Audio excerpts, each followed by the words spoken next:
Hi guys! Hello everyone! It's 5:20 p.m. here in Vienna, Austria. And in the Philippines, it's 12 midnight na. 12:20 midnight. So ngayon guys, grabe guys, super lamig talaga dito guys sa Vienna. Kaya guys, napag-isipan kong magluto ng biko guys. Kasi parang ang sarap parating magkape. Tapos, with biko, guys, parang ang sarap nun, guys, di ba? And of course, guys, favorite ng asawa ko to, guys, biko.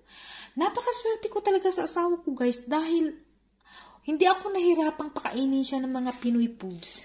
Halos lahat kinakain niya. Kahit bulad pa yan, kumakain siya.